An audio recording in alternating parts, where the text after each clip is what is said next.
Então, vamos falar agora um pouco sobre parasitologia, tá? Parasitologia, a gente vai ter 5 doenças aí para poder estudar. Vou falar nesse vídeo aqui sobre 3 e depois eu falo sobre as outras 2. O que a gente vai precisar saber sobre essas 3? A gente vai precisar saber o agente etiológico, a forma de transmissibilidade, o habitat, o diagnóstico e a forma de prevenção. Além de algumas coisas pontuais sobre os ciclos, tá? Então eu vou comentando aqui ao longo do que ela costuma cobrar sobre os ciclos, tá? Não precisa saber tintim por tintim, porque não é isso que ela cobra durante as provas. Então vamos falar agora sobre a primeira doença, que é a ascaridíase. A ascaridíase vai ter como agente etiológico o Ascaris lumbricoides. Eu vou mandar para vocês lá no WhatsApp tudo tintim por tintim sobre os nomes dessas doenças, dos agentes etiológicos dessas doenças, porque o nome precisa estar escrito corretamente, tá? Senão eles dão errado. Então, agente etiológico da ascaridíase, Ascaris lumbricoides. Onde é que ele vai habitar? Qual é o habitat dele? O habitat dele vai ser ali no nosso intestino delgado. E a forma de transmissibilidade? A forma de transmissibilidade vai ser fecal-oral, ou seja, uma pessoa ali vai contaminar o ambiente com as fezes e a outra vai ingerir, beleza? E agora a forma de diagnóstico. Como é que a gente faz o diagnóstico da ascaridíase? A gente vai fazer o diagnóstico através da técnica de Lutz, ou sedimentação espontânea. Como é que é esse exame? A gente vai ter que diluir as fezes ali em água. Então, quando a gente dilui essas fezes, depois a gente peneira para tirar os pedaços maiores que ficaram.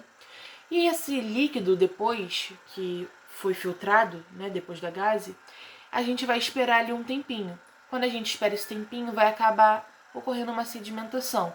Então, as partículas mais pesadas vão ir para o final do funil.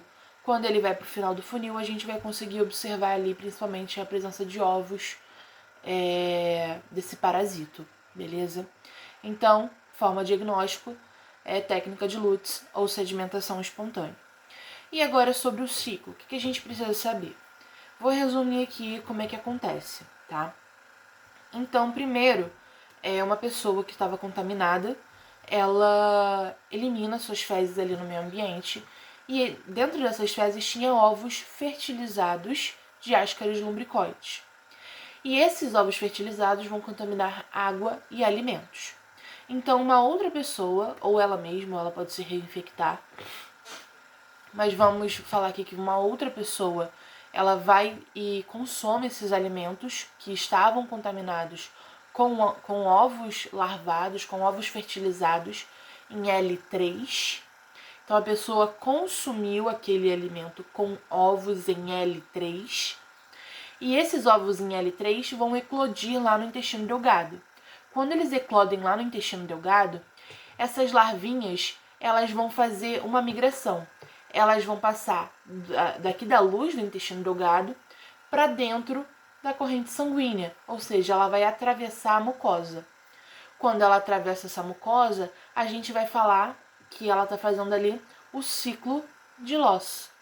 Isso é o ciclo de Loss, quando a larva ela vai para a corrente sanguínea. Quando ela vai para a corrente sanguínea, ela vai chegar lá no pulmão, completando esse ciclo de Loss, beleza? Então, chegando lá nesse ciclo, lá no pulmão, ela vai se madurar até chegar na fase de L5. Chegou na fase de L5, essa larvinha vai acabar subindo na nossa traqueia e depois descendo para o nosso sistema digestivo até chegar novamente no nosso intestino delgado. Quando ela chega lá no nosso intestino delgado, aí ela vai crescer e se desenvolver até virar macho e fêmea adulto e depois ela vai se reproduzir e multiplicar e contaminar outras pessoas, beleza? A gente precisa saber também de especial, que quando a gente tem cargas parasitárias altas de ascaridíase, pode ocorrer a oclusão intestinal. Então, gera aquele bolo de Ascaris, beleza? E nesse bolo de Ascaris, a gente vai ter ali, pode ter ali a presença de isquemia e uma distensão abdominal. Então, a síndrome de Lofer, ela vai ser uma complicação ali da ascaridíase na fase aguda. E essa síndrome de Lofer é uma pneumonia eosinofílica. Então a gente vai ter ali presença de sibilos, febre, dispneia, né, dificuldade para respirar. Então é apenas uma complicação. Apenas não, né, porque é sério, mas vamos ter ali uma complicação, uma pneumonia eosinofílica, beleza? É isso. Então vamos falar agora sobre a tricurose ou tricuríase.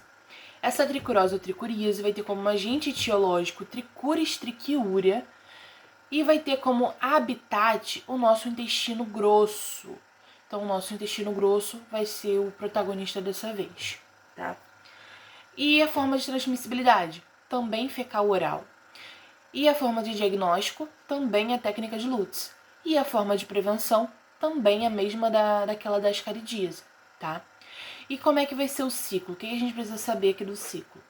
Então, resumidamente, como é que vai acontecer esse ciclo? A pessoa vai ingerir alimento ou água contaminada, esse ovo vai ser semi-digerido ali no ácido do estômago e vai eclodir no intestino delgado. Depois que ele eclode no intestino delgado, essa larvinha ela vai migrar até o intestino grosso, onde ela vai fixar a sua parte anterior ali na mucosa intestinal, do intestino grosso.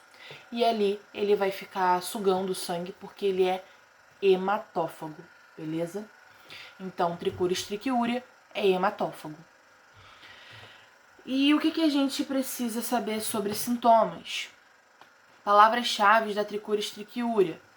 Quando a gente tem ali altas cargas parasitárias, a gente pode ter um prolapso retal, tá? Então, a gente também pode ter defecação noturna e diarreia com muco-sangue, colite e anemia. Por que anemia? Porque ele está ali sugando sangue.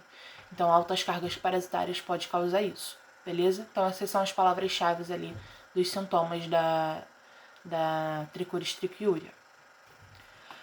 Agora, vamos falar sobre a enterobiose. A enterobiose, vamos precisar saber também tudo de novo da mesma forma. Agente etiológico, vamos ter ali o Enteróbios vermiculares.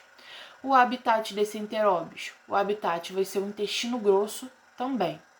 E a transmissibilidade? A transmissibilidade vai ser pela ingestão ou inalação dos ovos infectantes, tá? Então, vai ter essa forma diferente dos outros dois que a gente acabou de falar. E como é que vai ser feito o diagnóstico? O diagnóstico vai ser feito através da fita gomada ou fita de Graham, que é como se pegasse um durex e colocasse ali na região perianal da pessoa que está analisando. E geralmente esse exame precisa ser feito ali durante a noite, que é quando a fêmea vai fazer as posturas desses ovos na região perianal, beleza? Como é que vai ser a forma de prevenção da enterobiose? A forma de prevenção da enterobiose vai envolver ali a higiene pessoal e também fervura de roupas, né? Fervura de roupas de cama ou roupas do corpo, higiene domiciliar e escolar. Por quê? Porque essa enterobiose está presente muito no meio das crianças, porque elas não têm tanta assim, noção de higiene. Por isso que está presente ali, beleza? Como é que acontece o ciclo? O ciclo, a fêmea ela vai fazer a postura dos ovos, como eu comentei, na região perianal durante a noite, quando a gente tem o esfíncter relaxado. Então, a fêmea fazendo essa postura vai causando um prurido, ou seja, uma coceira. Então, quando a gente coça, pode acabar vindo aqui para as nossas mãos, para nossas unhas, e depois a gente pode levar a boca, ou levar algum objeto, ou então cair na cama, por isso da fervura das roupas e da roupa de cama. Então, fazendo essa coçadinha, né, esse prurido, a gente tem essa forma de espalhar a enterobiose. E depois, essa pessoa que ingeriu esses ovos vão eclodir lá no intestino grosso e evoluir até a fase adulta. Quando ele evolui até a fase adulta, vai completar todo o ciclo. Então, a fêmea vai lá de novo postar na região perianal e tudo mais, tá? Sintomas, palavras-chave para enterobiose: prurido, tá? Desconforto abdominal, náuseas e vômitos. Então, esse combo aqui, a gente sabe que pode ser a enterobiose, principalmente o prurido, tá? E na mulher, ela pode gerar um sintoma mais grave. Por quê? Porque esse vermezinho, esse enteróbios, ele pode acabar migrando para a região vaginal, porque é próximo da região ali anal. Então vai causar ali complicações, infecções muito graves para a mulher, tá? Em cargas parasitárias altas, na enterobiose a gente pode ter apendicite e também uma inflamação do fígado, né? Quer dizer, a gente pode ter ali um granuloma ali no fígado, uma inflamação.